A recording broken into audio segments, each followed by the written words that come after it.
Gostaria de convidá-los a lerem suas Bíblias em Efésios capítulo 5, versículo 22. Efésios 5, 22. No domingo passado, seguindo a exposição de Efésios, nós iniciamos uma série de sermões sobre casamento, baseado nesses versos.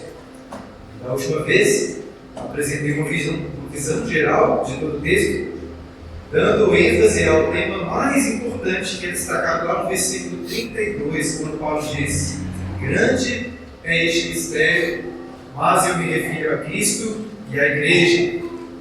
Como já disse, eu estou tentando me aprofundar em alguns livros, artigos, sermões sobre casamento.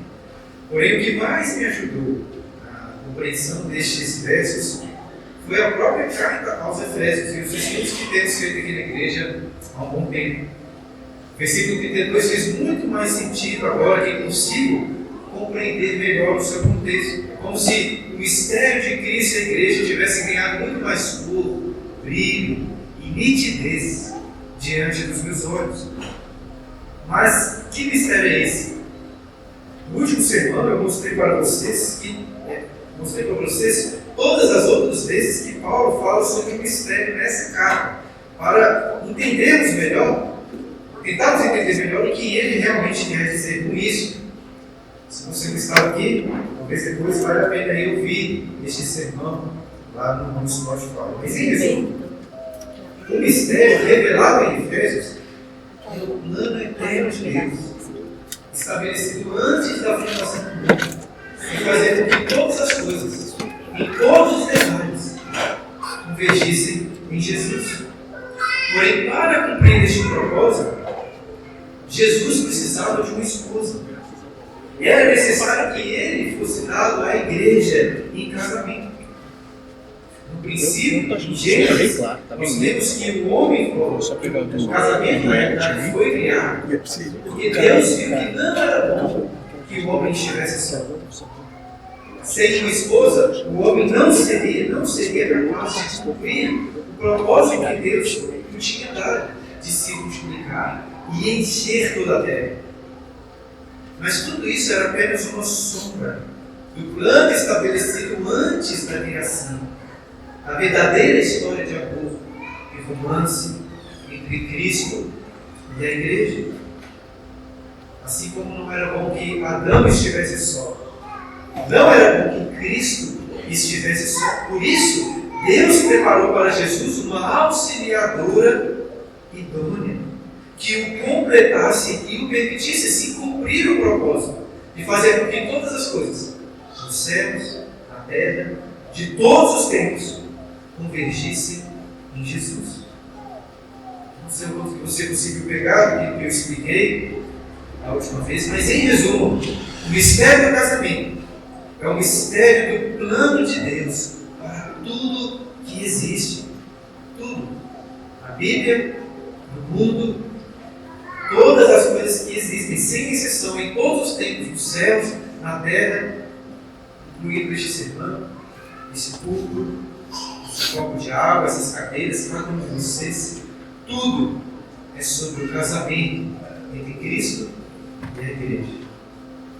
Assim, com essa perspectiva, vamos ler novamente esse texto de Efésios capítulo 5, a partir do versículo 22, que diz: as mulheres sejam submissas ao seu próprio marido como ao Senhor, porque o marido é o cabeça da mulher, como também Cristo é o cabeça da igreja, sendo este mesmo o salvador do corpo.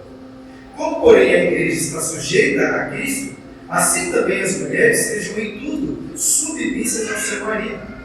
Maridos, amai vossa mulher, como também Cristo amou a igreja, e a si mesmo se entregou por ela, para que a santificasse, tendo-a purificado por meio da lavagem de água pela palavra, para a apresentar a si mesmo, igreja gloriosa, sem mácula, nem ruga, nem coisa semelhante, porém santa e sem defeito.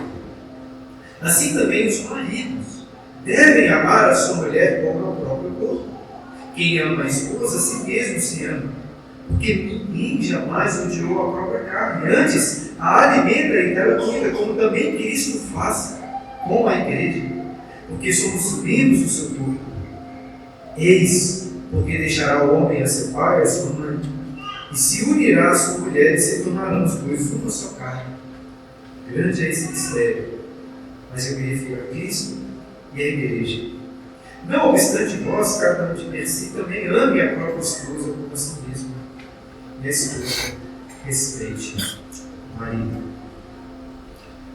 Hoje nós ainda não vamos entrar nos papéis específicos que Paulo estabelece aqui para a mulher e o marido. Eu sei que alguns de vocês podem gostar mais dessa parte prática sobre como ser uma boa esposa, como ser um bom marido, ou até mais do que isso, eles estão esperando que o seu marido e a sua esposa possam escutar um sermão que irá melhorar o comportamento dele. Talvez alguns estejam ansiosos por isso.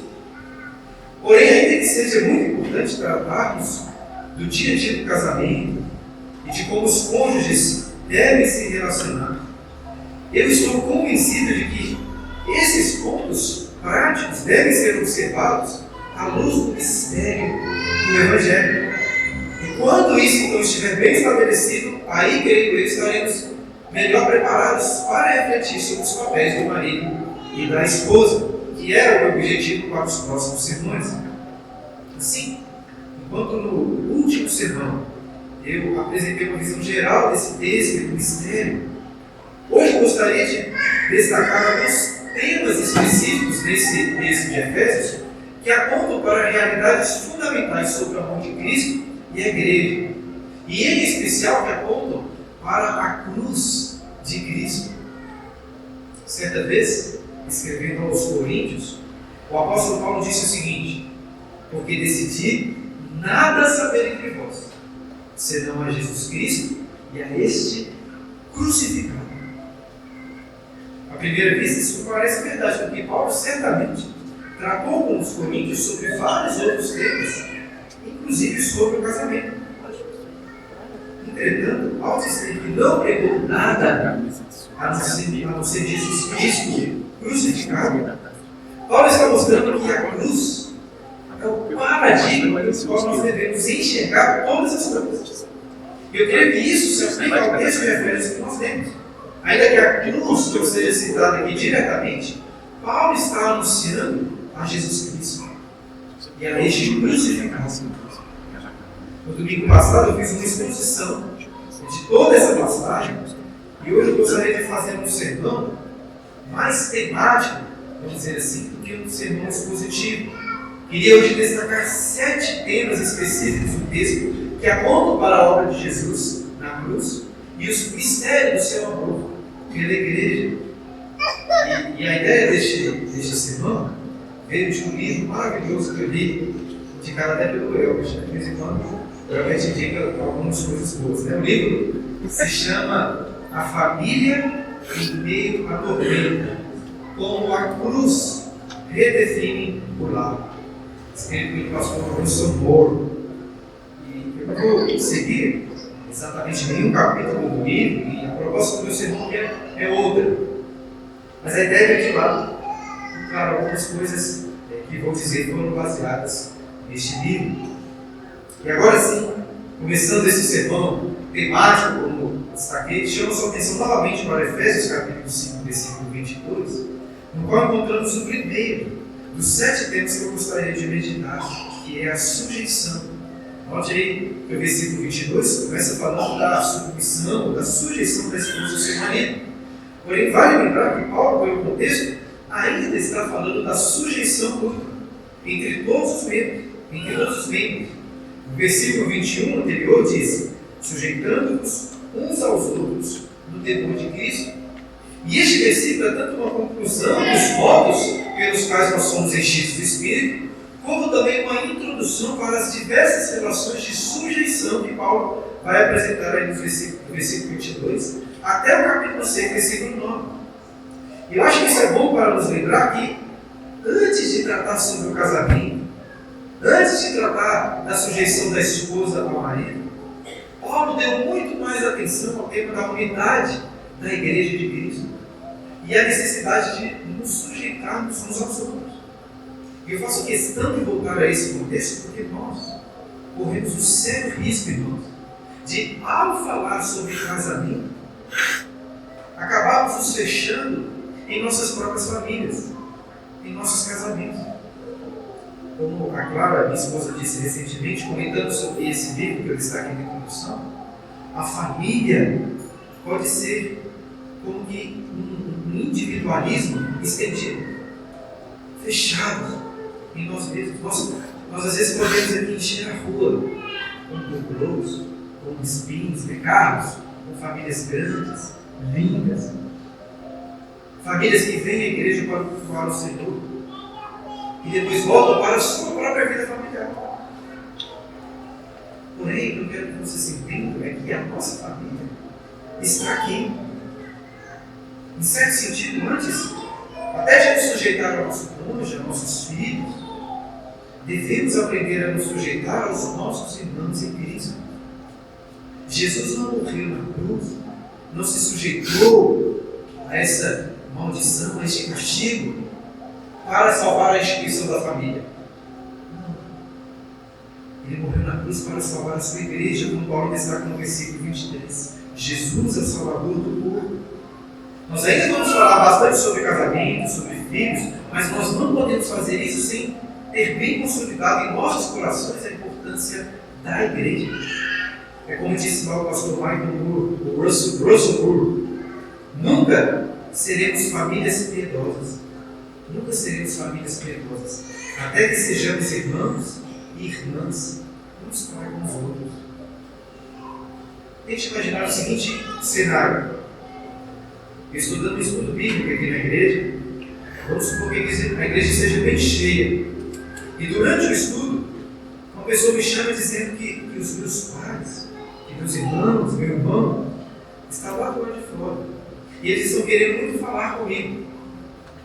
O que você acha que eu deveria fazer neste momento? Parar o estudo para atendê-los? Vou pedir para que abra um espaço, já que a igreja está cheia, para que minha família possa entrar? Agora imagine que eu virasse para vocês e ao invés disso, dissesse o seguinte: quem é a minha mãe? Quem são meus irmãos? Vocês é quem são minha família. Sem dúvidas, muitos iriam me julgar negativamente dizendo: eis aí uma pessoa que está mais preocupada em se sujeitar e servir à igreja do que a sua própria família. Mas veja, não foi basicamente isso que aconteceu com Jesus, conforme lemos lá em Mateus capítulo 12. A mãe e os irmãos de Jesus queriam falar com ele. Mas ele respondeu: quem é minha irmã? Quem são os meus irmãos? Estendendo a mão para os seus discípulos, disse: eis minha mãe e meus irmãos. Veja, eu estou consciente da sujeição e do cuidado que eu tenho que ter com a minha própria família, assim como vocês também devem ter. Mas Jesus nos mostrou que a família terrena é apenas uma sombra da verdadeira família, a família da fé. A relação entre marido, mulher e filhos são relações temporárias, que não vão permanecer por toda a eternidade. Não vão permanecer. A igreja, sim. A igreja que vai existir como uma família para todos sempre. E por isso eu enfatizo que, em muitos sentidos, a família mais importante é aquela que Paulo destacou em Efésios capítulo 2, versículo 19, quando disse: já não sois estrangeiros e peregrinos, mas concidadãos dos santos, e sois da família de Deus. Preste atenção nisso.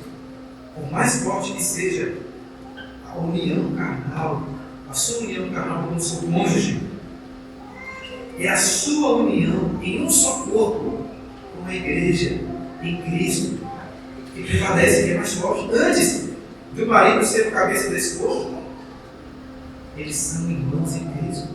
Os laços em Cristo são ainda mais preciosos. Mais do que amar a nossa própria família, devemos amar a Cristo e, consequentemente, o corpo de Cristo, que é a sua igreja. E o segundo tema que eu gostaria de meditar é justamente sobre este, o amor. Se você ainda estiver com a sua Bíblia aberta em Efésios, repare aí no texto, que por 3 vezes Paulo orienta os maridos a amarem as suas esposas. No versículo 25 ele diz: maridos, amai a vossa mulher. No 28, assim também os maridos devem amar a sua mulher. E no versículo 33, não obstante vós, cada um de per si também ame a sua própria esposa. Apesar de Paulo falar apenas do amor do marido pela esposa, eu creio que nós não teríamos, baseado em vários outros textos bíblicos, dificuldade aqui de estender o amor para todas as demais relações entre esposa e marido, entre pais e filhos e entre irmãos. É evidente que o amor deve prevalecer no nosso relacionamento familiar. Sem dúvidas, uma família feliz é uma família onde reina o amor. Imagino que vocês concordam com isso. Agora, porém, vamos comparar isso que eu acabei de dizer sobre o amor na família com a seguinte frase, lá em Lucas 14, 26, texto que nós lemos durante a liturgia, quando Jesus disse assim: se alguém vem a mim e não aborrece, não odeia seu pai, e mãe, e mulher, e filhos, e irmãos e irmãs, e ainda a sua própria vida, não pode ser meu discípulo. Como assim? Então, para eu ser discípulo de Jesus, eu preciso odiar, aborrecer da minha família. Veja, é claro que Jesus não está aqui contradizendo os seus ensinos sobre amar a todos, até mesmo os inimigos. Mas ele estava, sim, ordenando os nossos amores à luz da cruz. Tanto que ele continua esse texto dizendo: se alguém vem a mim e não aborrece a seu pai, mãe, mulher, filhos, irmãos e irmãs, e ainda a sua própria vida, não pode ser meu discípulo. E qualquer que não tomar a sua cruz e vier após mim, não pode ser meu discípulo. O que eu acredito que Jesus está querendo enfatizar é que para amá-lo, para segui-lo, nós precisamos pregar todos os nossos amores na cruz, incluindo a nossa família, incluindo a nossa própria vida. Veja como seguir a Jesus é uma decisão muito radical. Nós precisamos morrer para todos os nossos amores terrenos, para que Cristo seja o único alvo do nosso amor.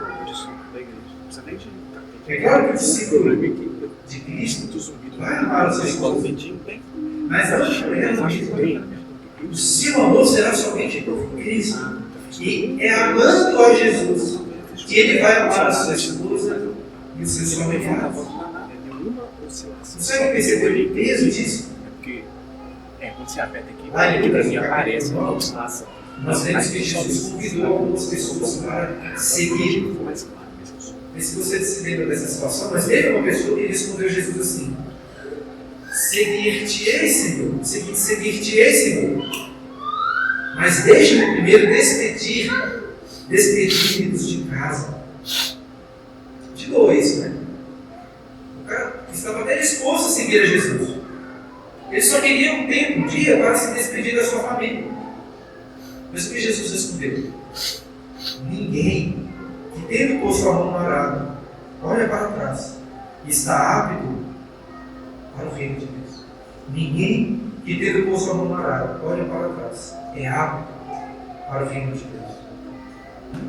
Em outras palavras, ou você está disposto a servir no reino de Deus, partindo imediatamente para seguir a Jesus, deixando até a sua família para trás, sem nem se despedir, ou você não está. Um último exemplo. Imagine que eu decidisse dar uma grande festa, um banquete, e convidasse você. Mas o problema é que você acabou de se casar, você ainda está de lua de mel. E por mais que você possa, talvez, gostar de mim, e principalmente de uma boa festa, de uma boa comida, como você responderia a este meu convite? É óbvio que você iria agradecer, mas recusar, dizendo assim: ó, eu acabei de me casar, estou aqui na lua de mel, não vai dar para eu ir a essa festa. Isso que você quer dizer, certo? A questão é que Jesus, lá em Lucas capítulo 14, comparou o reino de Deus com um grande banquete, no qual algumas pessoas foram convidadas mas recusaram por diversos motivos, sendo que uma delas recusou justamente porque tinha acabado de se casar. E será que Jesus aceitou essa justificativa? Não sei. Ou você ama Cristo mais do que a sua lua de mel, mais do que tudo. E mais do que tudo, você quer participar do banquete no reino de Deus, no reino dos céus. Ou então você não ama Jesus de verdade. O pastor Russell Moore, no livro que eu citei no início, reflete sobre essas falas de Jesus que eu citei e chega à conclusão que Jesus dava menos valor para a família do que nós geralmente costumamos dar. E por isso eu disse no último domingo que um dos objetivos dessa série de sermões, por irônico que isso possa parecer, é que passemos a valorizar menos as nossas próprias famílias, os nossos próprios casamentos. Eu sei que alguns de nós, assim, mais conservadores, teremos dificuldade de entender isso. Mas como cristão, o nosso grande objetivo não é defender e pregar os valores da família tradicional, mas pregar e defender os valores do mistério do Evangelho. Seguindo lá no Instagram, assistindo vídeos no YouTube, o anseio de alguns pode ser o de ter uma família bonita, com um marido que lidera em amor, uma esposa que seja submissa, diligente, filhos obedientes, bem educados, e que quando chegam no domingo eles colocam roupas bonitas e vão para a igreja, ou vão para a missa. Nada disso tem valor de verdade. Nada, nenhum valor. A única realidade de valor nesse universo é seguir a Jesus, é amar a Jesus. De nada vale você ter a família mais linda do mundo se você não está pronto para pregar o seu cônjuge, os seus filhos e a sua própria vida na cruz e seguir a Jesus. É claro que com isso eu não estou negando que família é uma bênção. E Jesus não negou isso também. Mas a família só é uma verdadeira bênção se for vista como uma sombra de uma realidade muito maior e superior. Só encontraremos o verdadeiro propósito no casamento, à luz da cruz de Cristo, quando Ele entregou a sua vida em amor pela sua noiva. E assim, o terceiro tema que eu gostaria de destacar como fundamento para o nosso casamento é a fé nessa obra de Jesus. Ao lermos esse texto de Efésios, o qual Paulo traz os papéis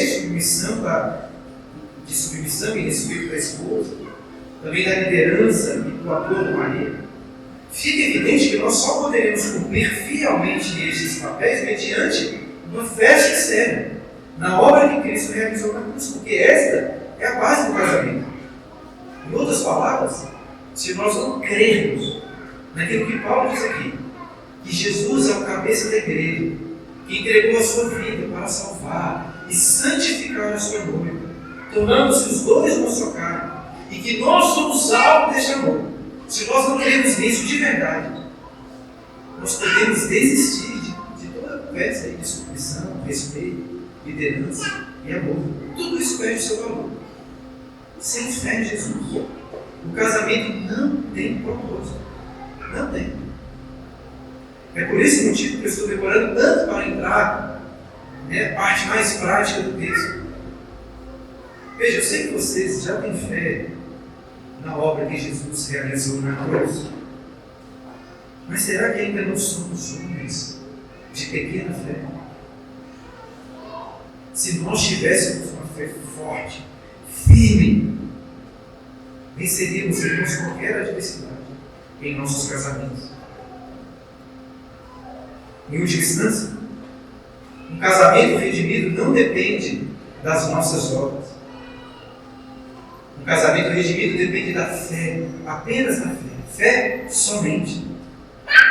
O sola fide não se aplica apenas à sua salvação individual, mas a todos os aspectos da nossa vida cristã.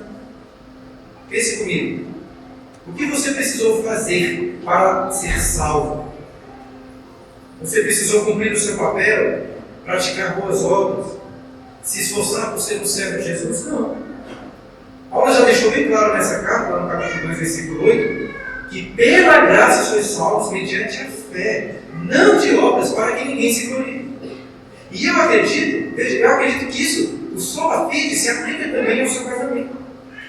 Você quer um casamento bom, redimido, que espelhe o amor entre Cristo e a igreja? O que você precisa fazer? Você precisa, a partir de agora, se esforçar por ser um melhor marido, por ser uma boa esposa? Meus irmãos, por acaso o seu casamento vai ser redimido pelas suas obras? É claro que não. É pela graça, mediante a fé. A única coisa que você pode e deve fazer, pela graça de Deus, é contemplar a obra de Cristo na cruz e crer, ter fé. Mas aí, como entender então o meu papel, o meu esforço em ser um bom marido ou ser uma boa esposa? Novamente, nós podemos relacionar o casamento redimido com a nossa salvação. Nós sabemos que as obras não são a causa da nossa salvação, mas são a consequência. Ou seja, nós não somos salvos pelas obras, mas para as boas obras. E da mesma forma será com o seu casamento. Ser um bom marido ou ser uma boa esposa não será a causa de um bom casamento redimido, será a consequência. Portanto, antes de pensar no que você pode fazer para melhorar o seu casamento, busque Jesus com fé. Faça isso de forma individual, buscando ao Senhor a cada dia em oração e meditação para que a sua fé nele aumente. E se você já está casado com uma pessoa cristã, antes de tratar sobre qualquer dificuldade no seu relacionamento, cultivem juntos uma vida devocional para que a fé de vocês seja constantemente fortalecida ao contemplarem a obra de Jesus nas Escrituras. Eu não tenho tanto tempo de ministério, mas já acompanhei vários conflitos no casamento entre cristãos. E em todos os tempos, todos, o casal, com conflitos, estava falhando em lerem a Bíblia juntos, em orarem juntos. Pode confiar. Se você estiver constantemente olhando com fé para a obra de Jesus na cruz, você não só será muito encorajado em cumprir bem o seu papel como marido ou como esposa, como encontrará consolo, solução até para qualquer adversidade que aparecer no seu relacionamento conjugal. E ao contemplar a cruz com fé, uma das primeiras coisas que vai abençoar a sua vida e o seu casamento é a compreensão com clareza do tamanho, da gravidade do seu pecado. Nós não podemos ignorar o nosso pecado, porque ele é o contexto entre o Evangelho da cruz, brilha mais intensamente. E o pecado é o quarto tema que eu gostaria de destacar hoje. Paulo disse aos Coríntios que a mensagem da cruz é loucura. Nem se só o próprio Filho de Deus, cheio de glória, beleza, sofrendo a maior e pior condição, o castigo mais terrível, ao se entregar na cruz por sua noiva. Mas por que algo tão trágico assim teve que acontecer? Por causa do seu pecado. No texto de Efésios, essa realidade fica subentendida no versículo 26, quando Paulo afirma que Cristo se entregou pela igreja para que a santificasse, tendo-a purificado por meio da lavagem diária pela palavra. Nós somos pecadores, sujos e vis, que fomos purificados por Jesus. E uma das melhores coisas para o seu casamento é nunca perder de vista essa realidade. Tratando sobre o pecado, o pastor John Owen disse o seguinte: a pessoa que compreende o mal em seu próprio coração é a única pessoa que é útil, frutífera e sólida em suas crenças e obediência.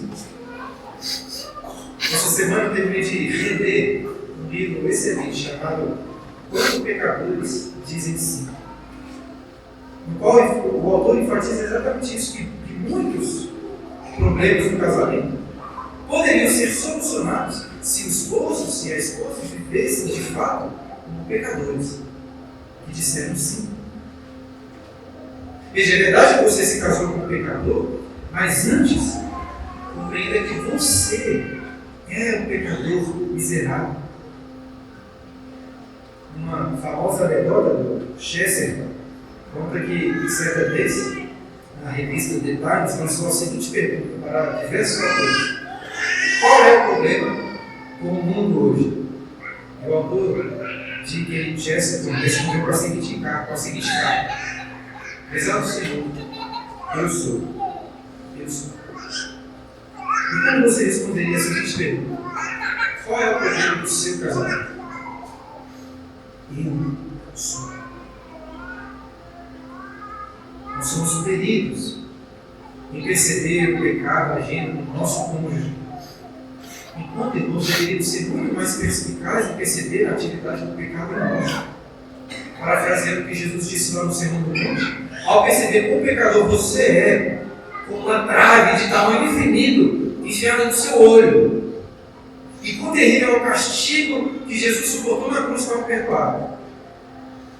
Ao tirar essa trave, aí sim você será capaz de ajudar o seu cônjuge, que também é um pecador, e remover o cisco no olho dele. Em termos práticos, para lidar com um conflito matrimonial, assim como qualquer outro tipo de conflito, entenda, meus irmãos, que Jesus não está preocupado com qual de vocês está certo ou errado, quem é mais culpado. O que Jesus quer é que você tenha como foco, em primeiro lugar, o seu próprio pecado, como sendo uma enorme trava, uma bola de madeira enfiada no seu olho.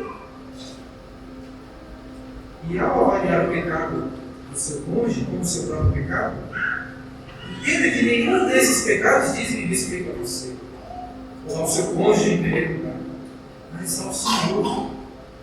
Portanto, para o bem do seu casamento, você deve sempre se colocar no lugar daquele homem na parábola de Jesus, que devia 10.000 talentos, uma dívida bilionária, uma dívida impagável.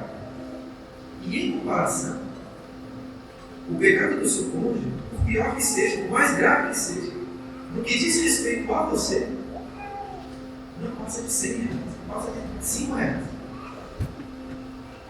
É só assim, com o entendimento da profundidade do nosso pecado contra Deus e do perdão que foi oferecido na morte do Filho de Deus na cruz, só assim estaremos prontos a sempre perdoar o nosso cônjuge, não importa o que aconteça. O que me leva ao próximo tema que eu gostaria de destacar sobre o casamento, que é a aliança que você fez.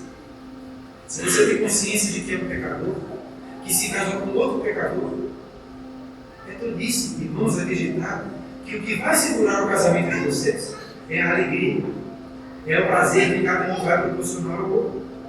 Esse é pecador. O que suporta a união do casamento é uma aliança, é um compromisso inviolável que você fez diante de Deus e diante das testemunhas, até que a morte te separe. O pastor Richard Baxter, escrevendo sobre o matrimônio, disse o seguinte: quando você fez uma aliança matrimonial com sua esposa, você fez sabendo que ela era pecadora, e como tal, estaria necessitada do seu perdão constante. Lembre-se ainda de que vocês ambos são pessoas enfermas, cheias de fraquezas. Portanto, esperem os frutos dessas fraquezas um no outro. E não vejam isso como algo estranho, como se nunca estivessem sabendo disso. Se você tivesse casado com alguém coxa, ele disse, você ficaria zangado por essa pessoa mancar? Ou se você tivesse casado com alguém que tivesse uma úlcera podre, pútrida, você brigaria com ela porque fedia? Você não sabia de antemão que se casou com uma pessoa com tal fraqueza que lhe traria algum tipo de prova e ofensa? Se você não pudesse suportar isso, não deveria ter casado. Se você resolveu que poderia suportar naquela época, está obrigado a suportar agora. Portanto, resolvam-se a suportar um ao outro, lembrando de que se escolheram mutuamente como pessoas pecadoras, frágeis e imperfeitas, não como anjos ou como imaculados e perfeitos. No texto de Efésios, Paulo ressalta a união do casamento, citando aquele texto de Gênesis capítulo 2, versículo 24. Eis porque o homem deixará seu pai e sua mãe e se unirá à sua mulher, e se tornarão os dois um só carne. Aí lá em Mateus capítulo 19, ao ser perguntado sobre o divórcio, Jesus cita este mesmo versículo de Gênesis, e por trás do verbo se tornarão, Jesus enxerga a ação do próprio Deus. É Deus que une o casal. E assim Jesus conclui dizendo assim: o que Deus ajuntou, não separe o homem. Portanto, à luz da união efetuada por Deus, e à luz do mistério, da cruz e do mistério do amor de Cristo por sua igreja, entenda, nada lhe dá o direito de romper essa aliança de casamento. Agora que falamos sobre essa impossibilidade de rompimento, Jesus chega a citar uma exceção, que é o caso das relações sexuais ilícitas. E nós percebemos na Bíblia, em especial nos profetas, que retratam o relacionamento de Deus com Israel com a figura de um casamento, que o adultério é sim um triste rompimento da aliança conjugal. O próprio Deus, lá em Jeremias capítulo 3, diz que deu uma carta de divórcio para Ismael por causa dos seus constantes adultérios em idolatria. Mas veja, com isso eu não quero dizer que um adultério deve necessariamente marcar o fim de um casamento. Porque na sequência dessa profecia em Jeremias, por exemplo, Deus deixa claro que se Israel se arrependesse das suas abominações, eles seriam aceitos em perdão. Portanto, ainda que o adultério seja um rompimento da aliança conjugal, possibilitando o divórcio, segundo a exceção que Jesus coloca, eu creio que, à luz do amor de Cristo, meus irmãos, o perdão no casamento sempre deve prevalecer quando o adúltero, ou seja, estiver verdadeiramente arrependido. Eu sei que o adultério pode ser muito difícil, doloroso, mas pode também ser um dos melhores meios através do qual ilustramos o amor de Cristo, por sua igreja, a doutrina. Afinal de contas, Jesus cumpriu para nos perdoar os nossos constantes adultérios contra Deus. E, evidentemente, irmãos, o compromisso da aliança não permanece apenas diante da realidade dos pecados que são cometidos uns contra os outros. Talvez existam situações até mais difíceis de enfrentar no casamento. Suponha, por exemplo, que o seu cônjuge tem um certo caso de demência, de paralisação. E agora ele está de cama, sem fazer nada. Talvez seria iniciar em você. Sem dúvidas, esse é um dos piores cenários imagináveis. Acho que em alguns sentidos isso parece até pior do que ver o cônjuge morrer. Agora pense comigo. Se casamento é definido por amizade, companheirismo, complementariedade, amor mútuo, sexo, liderança do marido, submissão da esposa, em uma circunstância como essas, que o cônjuge está inválido, se o casamento é definido por essas coisas, o casamento acabou. Porém, se o casamento é definido pelo amor de Cristo por sua igreja, você, ao permanecer, ao cuidar do seu cônjuge debilitado, estará pintando um dos melhores quadros de amor e de casamento, ilustrando o papel de Jesus com sua irmã. É como nós choramos em nossos votos de casamento. Eu prometo amar na prosperidade e na pobreza, na alegria e na tristeza, na saúde e na doença. Na pior doença, até que a morte nos separe. Essa é a nossa aliança à luz do amor incondicional de Jesus. Porém, é claro, existe uma diferença. A morte não pode nos separar do amor de Cristo, mas a morte irá nos separar da aliança conjugal. E este é o sexto tema que eu gostaria de ressaltar: a morte. Geralmente nós não gostamos muito de refletir sobre a morte. Preferimos por vezes fugir deste inimigo assombroso. Mas em Cristo, meus irmãos, nós não temos o que temer. Nós choramos, sim, nós sofremos amargamente diante da morte. Porém, como Paulo confortou aos Tessalonicenses, nós não nos entristecemos como os demais, que não têm esperança.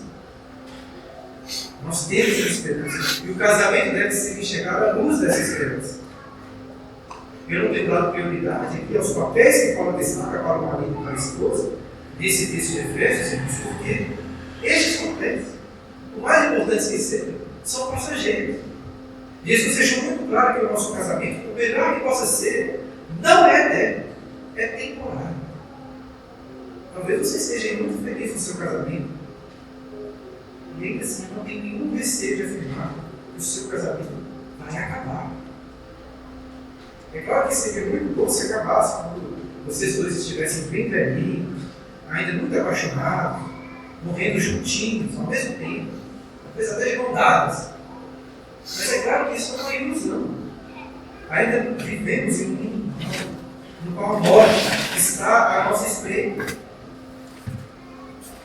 Será que Cristo é de fato suficiente para isso? Você está preparado para a morte do seu marido, para a morte da sua esposa? Confiando que Jesus é quem cuida de você. Como você vai reagir quando chegar até a morte do seu pai? Inclusive, segundo o pastor Richard Baxter, o próprio casamento deve nos preparar para essa realidade. Para ele, um dos alvos do casamento é, entre aspas, preparar um ao outro para a chegada da morte e confortar um ao outro nas esperanças de vida eterna. E pela graça de Deus, o meu casamento, apesar das minhas muitas falhas, tem sido uma grande bênção. Pelo menos para mim tem sido uma grande bênção. E depois de 10 anos, nem das coisas assim, mas depois de 10 anos eu me sinto tão unido a Clara, minha esposa, que é difícil de imaginar a eternidade sem estar casado com ela. Mas eu tenho fé e esperança que eu não vou perder nada de bom. Todas as alegrias que podemos ter em um casamento nessa terra, ou alegria em qualquer relacionamento familiar, encontrarão nos novos céus e nova terra a sua plenitude. Os relacionamentos familiares que temos aqui são apenas uma sombra de uma realidade muito superior. E assim nós chegamos ao sétimo e último tema que eu gostaria de destacar hoje: a consumação. Após a consumação dos séculos, no fim dessa era, eu tenho certeza, irmãos, que eu não vou olhar para trás, para a vida passada nessa terra, e pensar assim: nossa, eu gostaria de ainda estar casado com a Clara, a minha esposa. E eu não vou fazer isso porque o grande mistério do amor de Cristo pela igreja terá sido completamente revelado diante dos meus olhos. Em novos céus e nova terra, ao contemplar aquilo que eu tenho com Cristo, e aquilo que eu também tenho com a Clara e com todos os santos, eu vou pensar: meu casamento era ótimo. Meu casamento era ótimo. Mas é agora que eu estou entendendo que este casamento só era bom porque é apontado para isso que eu estou tendo agora, na consumação. Essa, irmãos, é a esperança final que nós temos.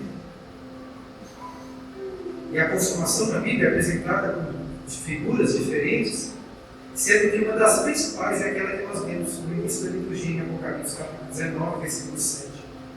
Alegremos, exultemos e demos de glória, porque são chegadas as bodas do Cordeiro. Ou então em Apocalipse 21, versículo 1 e 2. Vê novo céu e nova terra, pois o primeiro céu e a primeira terra passaram, e o mar já não existe.